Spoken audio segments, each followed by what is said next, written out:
Hello बच्चों, the question says integration from 0 to infinity x square plus 1 upon x raise to the power 4 plus 7x square plus 1 dx equals to what. 4 options are given, we have to choose the correct one. तो यहाँ पे इस integral की value find out करने के लिए हम की कंसेप्ट यूज करेंगे। तो यहाँ पे हमारा रिक्वायर्ड की कंसेप्ट होगा integration of 1 upon a square plus x square dx is equals to 1 upon a tan inverse x upon a plus constant term c। तो ये हो जाएगा आपके पास इंटीग्रेशन का फॉर्मूला। अब यहाँ पे आपको गिवन है I is equals to integration from 0 to infinity x square plus 1 divided by x raised to the power 4 plus 7x square plus 1 dx। अब यहाँ पे हम न्यूमरेटर और डिनोमिनेटर दोनों को x स्क्वायर से डिवाइड करते हैं। तो यहाँ पे आएगा आपके पास डिवाइड बोथ न्यूमरेटर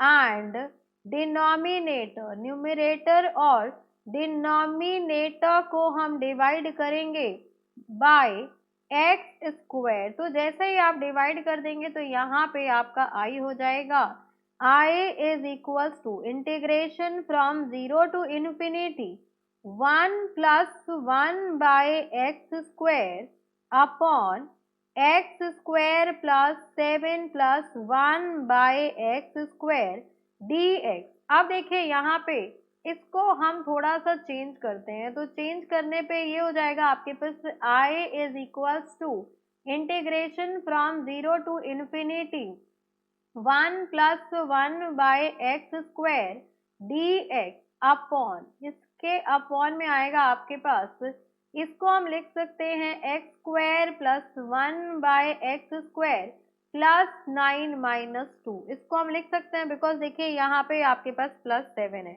तो इसको ऐसे लिख लिया तो यहाँ से आ जाएगा आपके पास I इज इक्वल्स टू, ये इसको लिख लिया 7 को।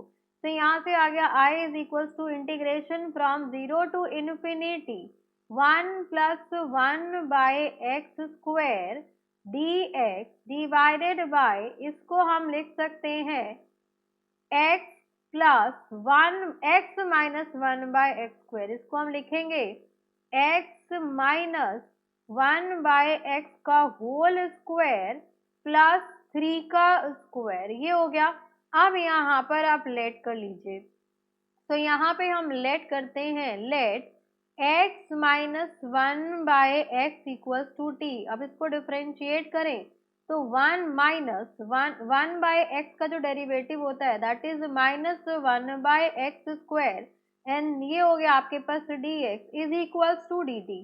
तो ये हो गया आपके पास 1 plus 1 by x square dx is equals to dt। अब यहाँ पे हम लिमिट भी चेंज करेंगे तो लिमिट सब्स्टिट्यूट करते हैं। अगर आप यहाँ पे आ जाएगा I is equals to integration, अगर मैंने यहाँ पे x की वैल्यू 0 पुट कर दी तो यहाँ पे देखिए इफ x इक्वल्स टू 0 तो ये हो गया आपके पास 0 माइनस 1 बाय 0। तो 1 बाय 0 आपका इन्फिनिटी होता है, तो 0 minus infinity that is equals to minus infinity. तो लोअर लिमिट आ गई आपके पास minus infinity. Then upper limit check कीजिए, तो अपर लिमिट हमें इन्फिनिटी पुट करना है तो x की वैल्यू हो जाएगी यहाँ पे infinity minus 1 by infinity that is equals to infinity minus 0 which is equals to infinity. तो अपर लिमिट हो जाएगी आपके पास माइनस इन्फिनिटी प्लस इन्फिनिटी। अब यहाँ पे बाकी terms 1 plus 1 by x square dx के प्लेस पर आ जाएगा आपके पास dt अपॉन, इसके प्लेस पर आ जाएगा आपके पास टी स्क्वायर प्लस 3 का स्क्वायर।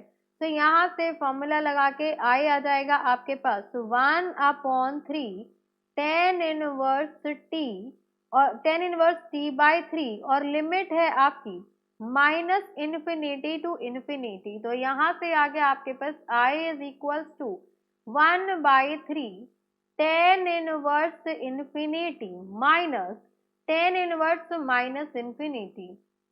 तो ये हो गया आपके पास tan इनवर्स माइनस इन्फिनिटी। ये हो गया आपके पास I is equals to 1/10 infinity की वैल्यू क्या होती है, तो दैट इज 10 इज π/2 और यहाँ पे माइनस बाहर आ जाएगा तो ये हो जाएगा माइनस माइनस प्लस और ये हो गया आपके पास 10 इन्फिनिटी। देन अगेन 10 इन्फिनिटी यहाँ से भी आ गया आपके पास I is equals to 1/3 π/2 plus π/2 because यहाँ पे क्या यूज हुआ है, because 10 inverse minus theta is equals to -10 theta, ये वाली प्रॉपर्टी हमने यूज की है।